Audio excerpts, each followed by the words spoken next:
ഉപതെരഞ്ഞെടുപ്പിന് കളമൊരുങ്ങുന്നതിന് മുന്നേ ചേലക്കര കോൺഗ്രസിന് തലവേദനയാവുകയാണ്.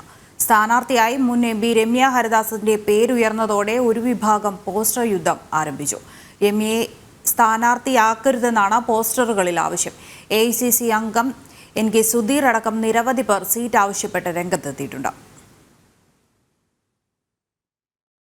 ലോക്സഭാ തെരഞ്ഞെടുപ്പിലെ കനത്ത പരാജയവും പ്രവർത്തകരുടെ കൂട്ടത്തലുമുണ്ടാക്കിയ പ്രതിസന്ധി മറികടക്കാൻ ശ്രമിക്കുമ്പോഴാണ് ഉപതെരഞ്ഞെടുപ്പ് സ്ഥാനാർത്ഥിത്വത്തിൽ കോൺഗ്രസിൽ വിഭാഗീയത ഉടലെടുക്കുന്നത്. ആലത്തൂരിൽ പരാജയപ്പെട്ട മുൻ MP രമ്യ ഹരിദാസിനെ ചേലക്കരയിൽ മത്സരിപ്പിക്കുമെന്ന പ്രചരണമുണ്ടായതോടെ രമ്യക്കെതിരെ ഒരു വിഭാഗം രംഗത്തെത്തി. രമ്യ ഹരിദാസിനെ മത്സരിപ്പിക്കരുതെന്നാവശ്യപ്പെട്ട് 2 തവണയാണ് മണ്ഡലത്തിൽ പോസ്റ്ററുകൾ പതിപ്പിച്ചത്.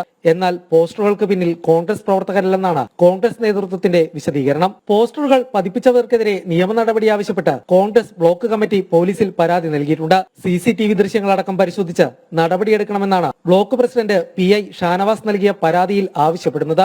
ഉപതെരഞ്ഞെടുപ്പിന് കളമൊരുങ്ങിയതോടെ ജില്ലയിലെ മുതിർന്ന നേതാക്കൾ സീറ്റ് ആവശ്യപ്പെട്ട് രംഗത്തെത്തിയിട്ടുണ്ട്.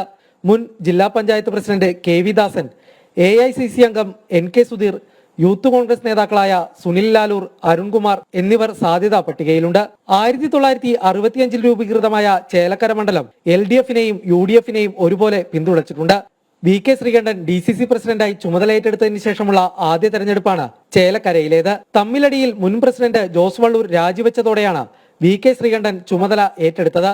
ഉൾപാർട്ടി കലഹങ്ങളില്ലാതെ ചേലക്കരയിൽ സ്ഥാനാർത്ഥി പ്രശ്നം പരിഹരിക്കാൻ കഴിയുകയെന്നത് VK ശ്രീകണ്ഠന് വെല്ലുവിളിയാകും. കിരൺകുമാർ, ജനം, തൃശൂർ.